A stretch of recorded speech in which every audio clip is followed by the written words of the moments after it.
You know what completely changed my gardening game last year? Walking into my neighbor Martha's backyard. Last summer, my neighbor Martha taught me a gardening secret that changed everything.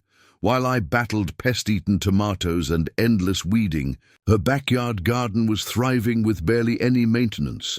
The magic behind her beautiful harvests, she paired every vegetable with the perfect garden companion. Her tomatoes grew strong and healthy, protected by fragrant basil plants that kept the bugs away naturally. Climbing beans wound their way up sturdy corn stalks, no expensive trellises needed. Every plant worked together in her garden, supporting each other just like old friends. I'm excited to share these clever plant partnerships with you today. They'll save your back, spare your knees, and keep your garden flourishing without all the usual work.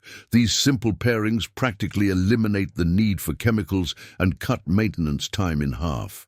The 5 combinations I'm about to show you have transformed my own garden from a constant challenge into a thriving, low-maintenance haven.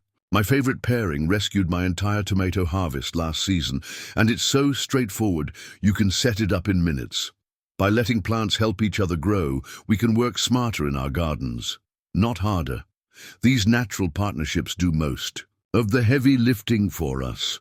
Your garden will thank you with better harvests and fewer problems to solve. Let's start. Chapter number 1, Tomato Teamwork, Boosting Your Harvest with Companion Planting. My tomato garden tells quite a story. Last season, half my plants were struggling with pesky hornworms until I tried this simple pairing trick. Right between my tomato plants, I tucked in sweet basil seedlings. The fragrant basil leaves didn't just give me fresh herbs for cooking. They actually kept those troublesome insects away from my precious tomatoes. But basil isn't the only helpful friend your tomatoes need. Just a few steps away, I planted carrots along the border. Their roots grow deep, breaking up the soil naturally, so your tomato roots can spread without you having to dig and turn the earth. My friend Betty calls this her underground garden helpers. The real magic happens when you add marigolds to this mix. These cheerful orange and yellow flowers aren't just pretty faces in your garden. They release a natural substance into the soil that keeps harmful nematodes away from your tomato roots. I learned this trick from my grandmother, and it works like a charm.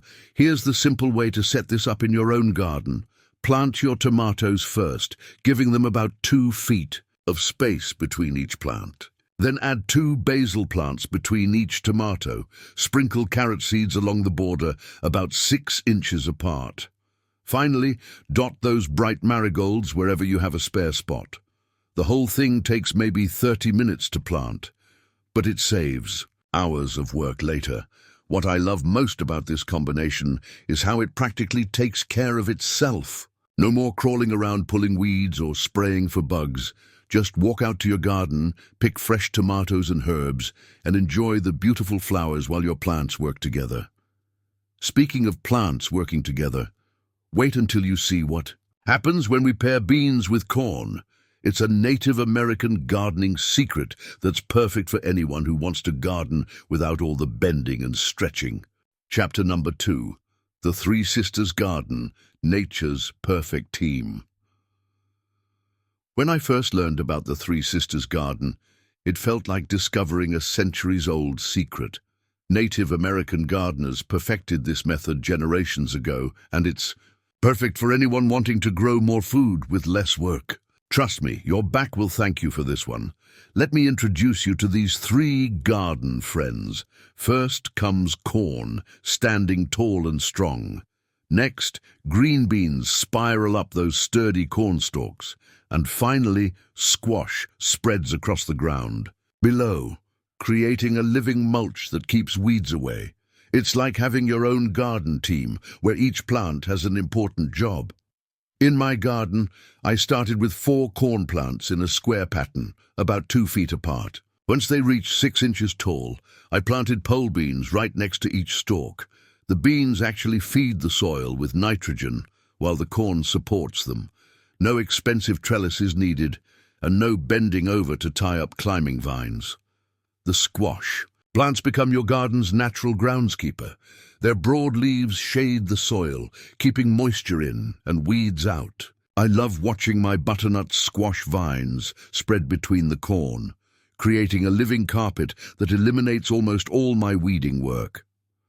My friend Tom tried this method last year after his knee surgery. He tells me it's the easiest garden he's ever grown. One small Three Sisters patch gave him fresh corn all summer, green beans for months, and enough squash to share with his neighbors. But here's something even better than the harvest. This garden practically takes care of itself. The plants support each other just like good neighbors should. And speaking of good neighbors, let me show you how flowers can become your garden's best friends. Chapter number 3. Flower Power. Your garden's natural protectors. Sometimes the best garden solutions come from the simplest sources. I discovered this watching butterflies and bees buzz around my marigolds one morning.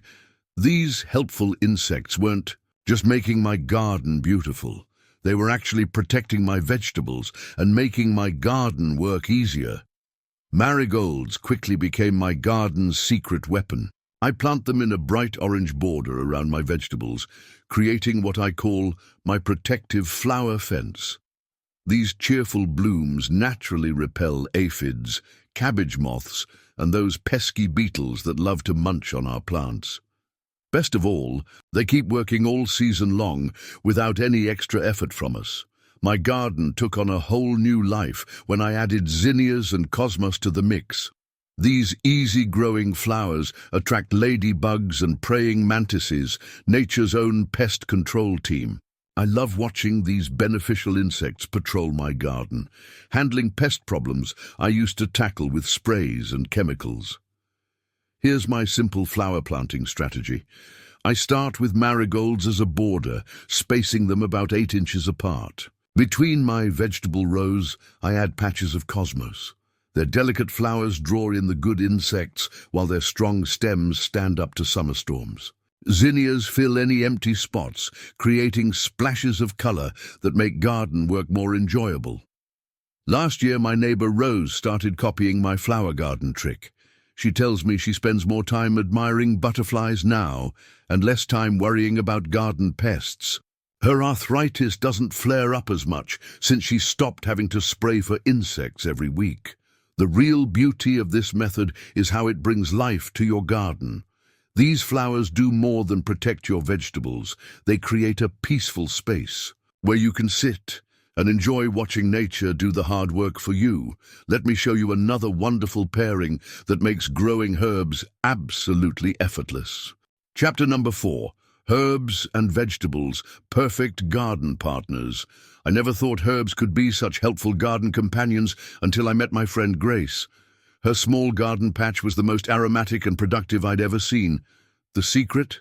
She paired every vegetable with complementary herbs that made both plants thrive. Take her tomato and basil patch. The basil plants nestle perfectly between tomatoes, and their strong scent keeps away tomato hornworms. But she taught me something even better. By planting rosemary nearby, she created a natural barrier against bean beetles and cabbage moths. Her vegetables stayed healthy without any spraying needed. What really impressed me was her clever use of oregano and thyme as ground cover. These herbs spread naturally between larger plants, keeping the soil cool and moist. They prevent weeds from taking hold, which means less bending and pulling for us. Plus, they attract beneficial insects that pollinate our vegetables. Let me share Grace's simple planting method. Start with your favorite vegetables, leaving about a foot of space between them. Tuck complementary herbs like basil or oregano in these spaces. Plant taller herbs like rosemary or sage at the ends of your rows. These act as protective barriers while giving you fresh herbs for cooking. I followed Grace's advice last spring, and my garden has never been easier to maintain. The herbs fill empty spaces with beautiful greenery, naturally prevent pest problems, and provide fresh seasonings just steps from my kitchen. My friend Tom says his herb garden saved him from buying expensive organic pest sprays all season. But the best part about combining herbs and vegetables goes beyond just saving work. These gardens engage all your senses. The gentle fragrance of herbs surrounds you while you harvest fresh vegetables. It turns garden maintenance into a truly enjoyable experience. Let me tell you about another brilliant companion planting idea that will transform your garden into a pollinator paradise. Chapter 5. Pollinator Partners, Attracting Nature's Helpers to Your Garden. I remember the first time I noticed a bumblebee gently buzzing around my garden. It was drawn to the vibrant blooms of my newly planted echinacea. That moment made me realize the importance of inviting pollinators into our gardens. These tiny helpers play a crucial role in the success of our vegetables and fruits. One of the simplest ways to attract pollinators is by introducing companion plants that offer nectar and pollen. For example, planting zinnias and cosmos not only adds a splash of color, but also entices bees and butterflies. These flowers are easy to grow and can fit into any garden space. Another effective strategy is creating a wildflower strip along the edge of your garden. This mix of native flowers provides a continuous bloom throughout the season, offering a reliable food source for pollinators. In return, these insects enhance the pollination of your vegetables, leading to better yields. Herbs can also play a dual role in your garden. Letting basil, thyme, or oregano flower not only supplies you with fresh flavors for your kitchen, but also attracts beneficial insects. These herbs are particularly effective in drawing in bees and other pollinators, boosting the health of your garden. By thoughtfully selecting and planting these pollinator-friendly companions, you're setting up a self-sustaining system. Your garden becomes a haven for essential insects, and in return, they help your plants flourish. It's a beautiful partnership that reduces the need for manual pollination and chemical interventions. Incorporating these plants into your garden doesn't require a complete overhaul. Start small by adding a few flowering herbs or a patch of wildflowers. Observe the increased activity of pollinators and the subsequent improvement in your garden's productivity. It's a rewarding experience that brings your garden to life and makes your gardening journey more enjoyable. As we've journeyed through the art of companion planting together, I hope you're inspired to transform your garden into a harmonious haven. By allowing plants to support one another, you not only reduce your workload, but also cultivate a healthier, more resilient garden. If you found these insights helpful, consider subscribing to AgeWise for more gardening wisdom tailored to enrich your golden years. Don't forget to like this video and share your own experiences or questions in the comments below. Together we can continue to grow and learn, making our gardening adventures even more rewarding. Happy planting!